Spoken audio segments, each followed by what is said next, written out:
The worst traps you'll find yourself in are not the ones set by other people. They're the ones set by you yourself.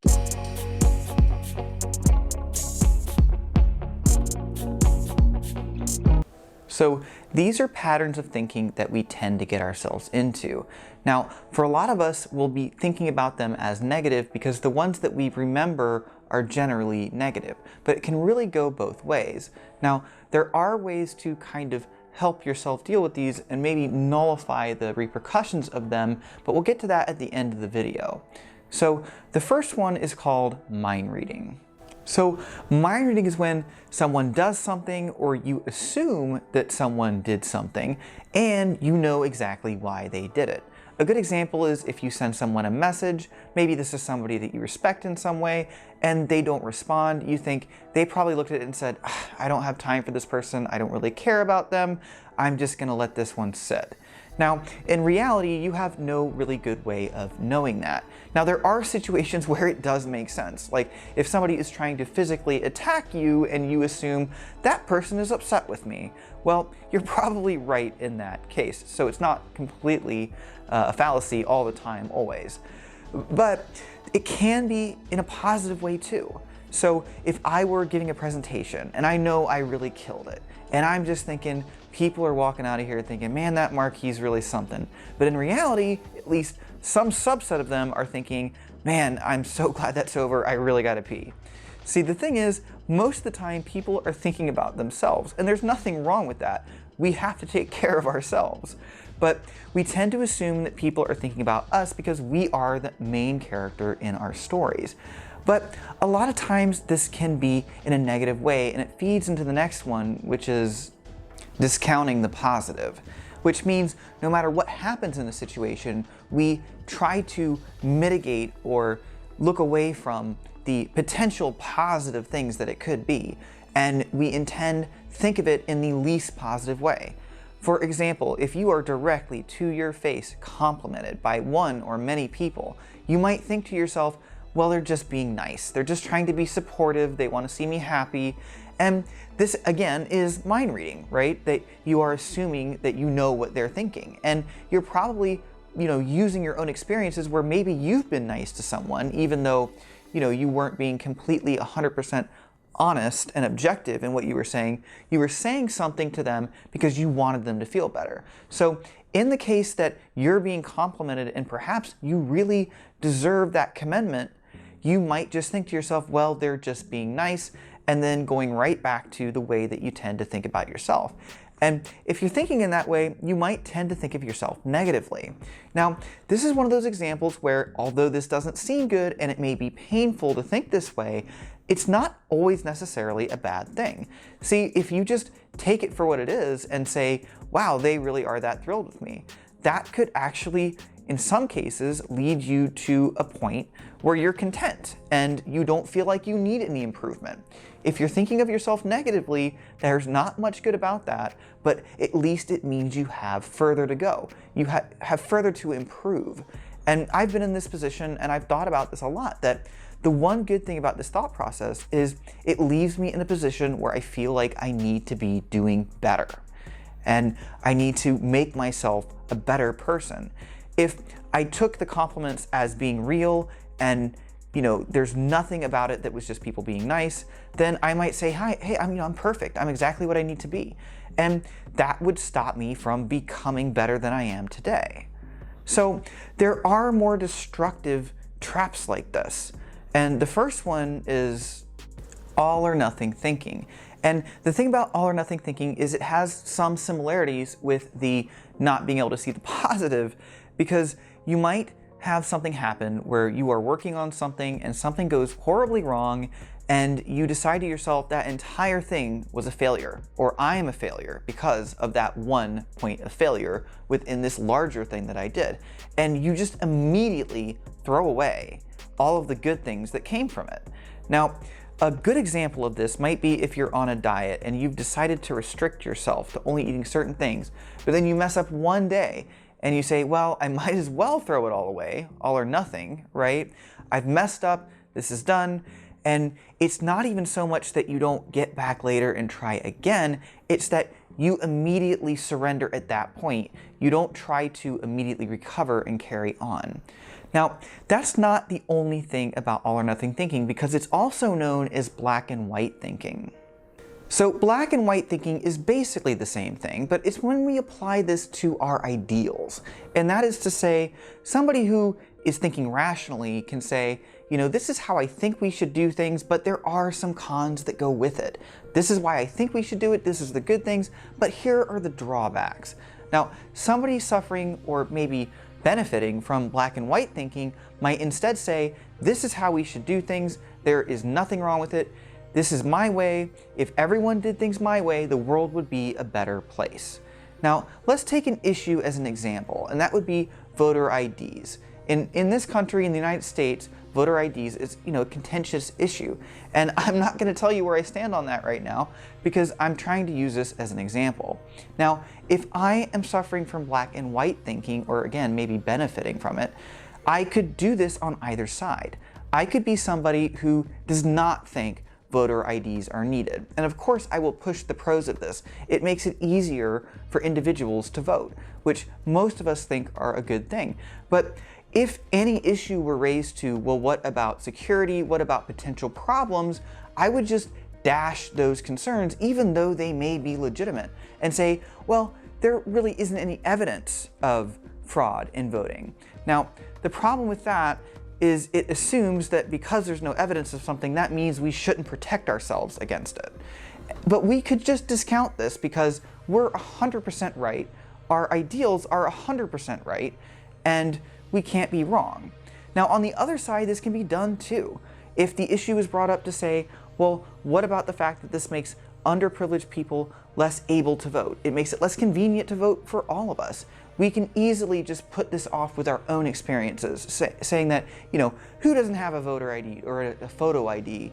Who doesn't have the ability to do this? And try to downplay the cons so much that they become minuscule in our own minds.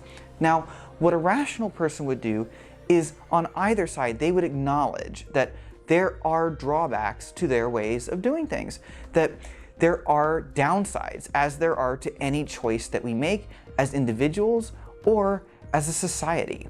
And the problem with that is that people that have the black and white thinking actually look, you know, bigger and more preferable to people that are actually being rational in this case. Because on one side, you have the person with black and white thinking that says, my opinion is 100% right, if we just do this, everything will be perfect, and we should move forward.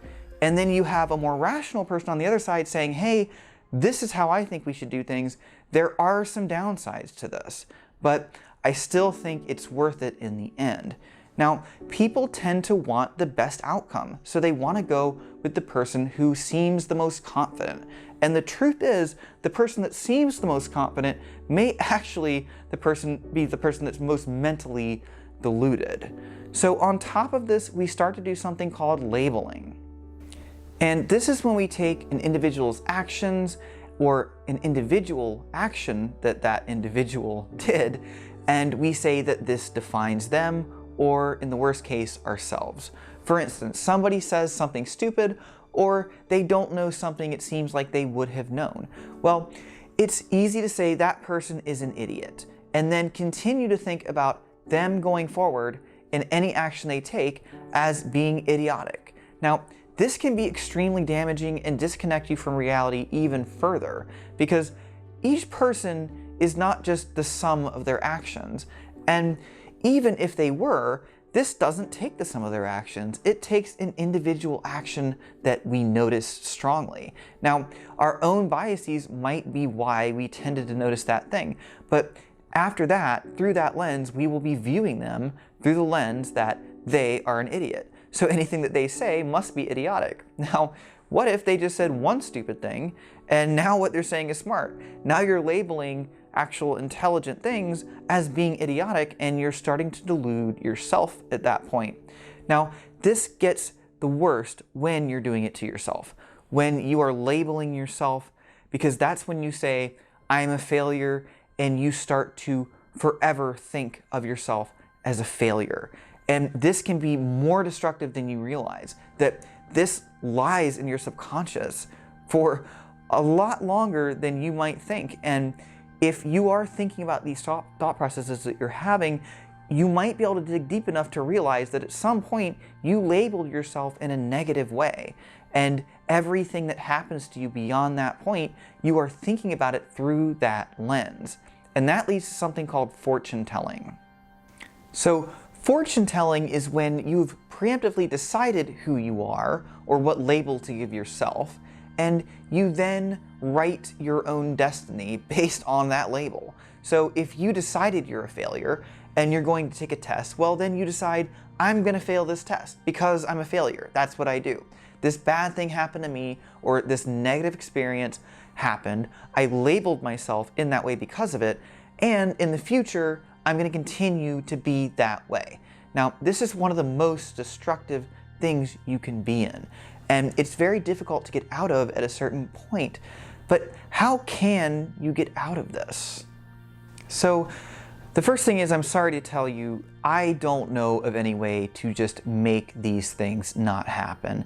And I don't think anyone else does. But there is a reason for this. This is a very human way to think about things. You know, we came up as a species having to survive in very different conditions than we do now.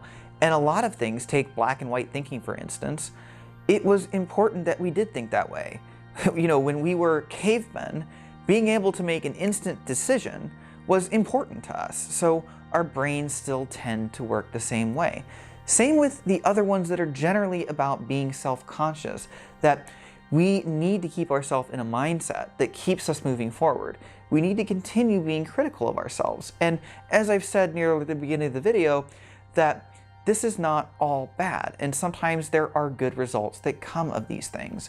But what can you do to mitigate the damage that this can do? Well, there's a few things, but the biggest one is to recognize these thought patterns. It's okay to have them, and I'll tell you right now, I still have them all the time. When I'm driving or something else where I really don't have anything else to do, it's a fine way to pass the time, although it may be painful.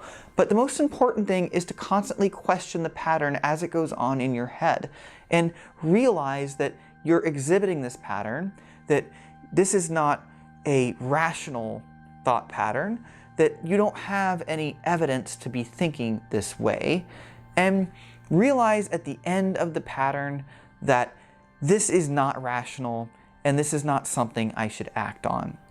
Now, for this reason, because we are the kind of instinctive thinkers that we are, I tend to not recommend people act on things that are happening in the moment if you can avoid it, because you might get yourself into one of these patterns and end up acting irrationally or saying something irrational.